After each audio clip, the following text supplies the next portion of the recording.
आज की इस वीडियो में आप लोगों को बताने वाली हूँ क्रिएटिव राइटिंग क्विज 2 के आंसर्स। क्विज के आंसर्स बताने से पहले आपको बताना चाहती हूँ कि मैं यहाँ पर क्विज के जो भी आंसर्स सिलेक्ट आउट कर रही हूँ मेरी अपनी पर्सनल चॉइस है। अगर आप मेरी चॉइस से इत्तेफाक नहीं करते तो आप केवल ऑप्शन में से अपनी मर्जी का कोई भी ऑप्शन सेलेक्ट कर सकते हैं एंड अपने क्विज को परफॉर्म कर सकते हैं। पहली बार मेरे चैनल पर आए तो आपसे रिक्वेस्ट है कि जल्दी से सब्सक्राइब कर दीजिए, बेल आइकन के बटन कॉल पर प्रेस कर दीजिए। कंप्लीटली फ्री और इससे आपको मेरे आने वाले हर वीडियो का नोटिफिकेशन टाइम से मिलता रहेगा। तो चलिए अपने क्विज को शुरू करते हैं, फिर एक एक कर इन सबके आंसर्स आपको बताती हूँ। सबसे पहला क्वेश्चन है यहाँ पे, dash is a good tool for those who understand better through visuals. कौन सा टूल ऐसा है जो कि यहाँ पर बेटर है अगर आप विजुअल्स के थ्रू चीजों को समझना चाहते हैं? माइंड मैपिंग, क्रिएटिविटी, इमेजेस या रिसर्च? तो यहाँ पर अब इन्होंने गुड टूल की बात करी है ना, तो आप यहाँ पर जाएंगे इमेज वाले ऑप्शन के साथ। एक्चुअली अगर आपके पास इमेज का ऑप्शन ना हो तो क्रिएटिविटी का ऑप्शन सेलेक्ट कीजिएगा। अगले क्वेश्चन की तरफ चलते हैं। यहाँ पर the object analysis and evolution of an issue is known as brainstorming, common sense, intelligent quantity and critical thinking. तो यहाँ पर कहा है कि जब भी हम किसी ऑब्जेक्टिव का एनालिसिस करते हैं और उसका एवोल्यूशन करते हैं तो वो क्या कहलाता है? तो वो हमारे पास यहाँ पर क्रिटिकल थिंकिंग कहलाती है। ये ब्रेन स्टॉर्मिंग नहीं कहलाती, क्योंकि ब्रेन स्टॉर्मिंग एक पहले का प्रोसेस होता है किसी भी चीज को सोचने का, उसको वर्क करने का एंड बाकी चीजों का। जब हम किसी को किसी भी ऑब्जेक्टिव को पर्सनली एनालाइज कर रहे होते हैं या उस पर एवोल्यूशन परफॉर्म करते हैं तो हम उस पर क्रिटिकल थिंकिंग करते हैं हर एक पहलू से। ओके, तो यहाँ पे है Wood Unit and Sherlock Holmes are the example of which genre of the fiction? Mystery and crime, fantasy and adventure, family saga and drama, horror and thriller। तो चार ऑप्शन है, आपने बताना है कि ये जो दोनों एग्जाम्पल हैं कौन सी फिक्शन राइटिंग के एग्जाम्पल हैं। क्योंकि ये डिटेक्टिवली वर्कआउट करते हैं तो यहाँ पे करेक्ट आंसर रहेगा मिस्ट्री एंड क्राइम। अगले क्वेश्चन की तरफ चलते हैं।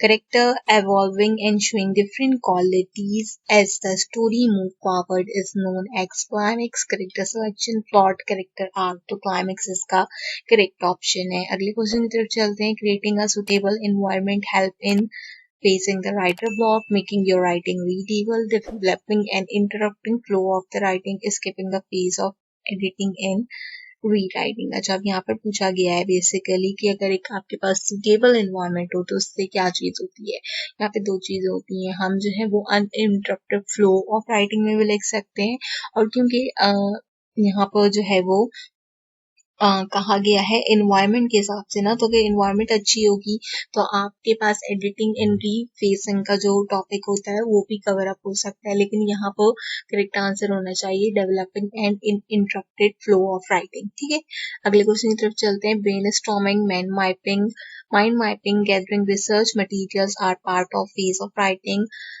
Phase of planning, phase of reviewing, phase of topic exploration.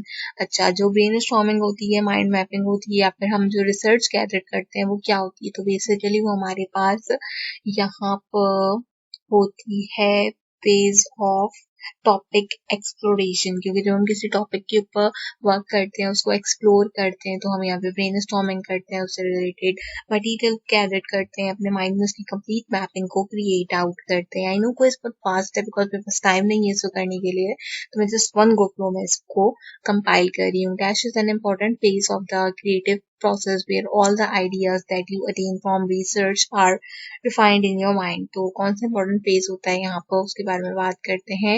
writer block, train of thought, creative thinking, incubation period। तो आपने बताना है कि कौन सा फेज है क्रिएटिव प्रोसेस का जहाँ पर आइडियाज हम अटेन करते हैं अपने रिसर्च से और उसको रिफाइन करते हैं अपने माइंड में। तो यहाँ पर इसका करेक्ट आंसर होना चाहिए आपके पास, आई थिंक इसका करेक्ट आंसर रहना चाहिए इंक्यूबेशन पीरियड। ठीक है, save and move to next के क्वेश्चन की तरफ चलते हैं। Sequence the information, mean to write in sequence of. अच्छा, सीक्वेंस ऑफ इंफॉर्मेशन बताना है। Detail information example, important information details example, important information example, example detail example। तो obviously important information होनी चाहिए, उसकी details होनी चाहिए, details के बाद हमेशा हम example provide करते हैं। ठीक है, अब second last question है। after editing can help a writer in making his her writing stand out, rewriting, reviewing, planning, brainstorming तो रिव्यूइंग यहाँ पे करेक्ट ऑप्शन बेसिकली पूछ रहा था कि आफ्टर एडिटिंग जब हम एडिटिंग कर लेते हैं, ठीक है, उसके बाद कोई भी जो राइटर होता है वो अपनी जो स्क्रिप्ट होती है या कोई भी चीज़ होती है उसको किस तरीके से स्टैंड आउट करता है, वो अगर उसको रिव्यू करता है तो उसको स्टैंड आउट कर पाता है, ताकि उसको रिव्यू करने से क्या होता है, आइडिया मिलता है यहाँ पर कि हाँ मैं इसमें ये चीज़ ऐड कर सकता हूँ, ये चीज़ इसमें से डिक्लेक्ट कर सकता हूँ, उसको ऐसे करूँगा तो ज़्यादा स्टैंड आउट हो जाएगी। तो this is how all the process is actually work. आखिरी क्वेश्चन है the removal of unwanted outer area from a photographic or illustrator images called, यहाँ पर है mapping, cropping, filtering and framing. चार ऑप्शन है। I don't know why this question is actually given in the creative writing section. ये तो graphic designing का question हो गया। तो एनी हाउ एनीवेज हम क्रॉपिंग करते हैं यहाँ पर जब भी हमें कोई अनआउटेड एरियाज वगैरह को रिमूव आउट करना होता है। बेसिकली ये क्रिएटिव राइटिंग का क्वेश्चन नहीं था, आई गेस क्रिएटिव राइटिंग में जो हम इमेजेस वगैरह कंपाइल करते हैं उससे रिलेटेड कर कर इन्होंने यहाँ पर परफॉर्म कर दिए। तो खैर ये था काफी अच्छे से क्रिएटिव राइटिंग का क्वेश्चन नंबर 2। मैं उम्मीद करती हूँ क्वेश्चन आपको पसंद आया होगा। आपसे रिक्वेस्ट है कि अगर आपने अब तक मेरा फेसबुक का ग्रुप है कालमगी DSCP 2.0/04 को ज्वाइन आउट नहीं किया तो लिंक डिस्क्रिप्शन में मौजूद है, जल्दी से इस ग्रुप को ज्वाइन कर लो। पहली बार मेरे चैनल पर आए हो सब्सक्राइब कर दो, बेल आइकन के कॉल पर प्रेस कर दो, कंप्लीटली फ्री और इससे आपको मेरे आने वाले हर वीडियो का नोटिफिकेशन टाइम से मिलता रहेगा। क्रिएटिव राइटिंग के अलावा जो भी कोर्स उससे रिलेटेड एक्सरसाइज एंड क्विज के सॉल्यूशंस अपलोड आउट है, मेक श्योर करो कि आप उन्हें चेक करना बिल्कुल मत भूलो। अगर आपने अब तक क्रिएटिव राइटिंग की एक्सरसाइज को कंप्लीट नहीं किया तो उसका मैंने यहाँ पर ट्यूटोरियल प्रोवाइड आउट कर रखा है। आज की वीडियो के लिए बस इतना ही। आपसे मुलाकात करेंगे अगले वीडियो में किसी और अच्छे टॉपिक के साथ। तब तक के लिए मुझे दीजिए इजाजत।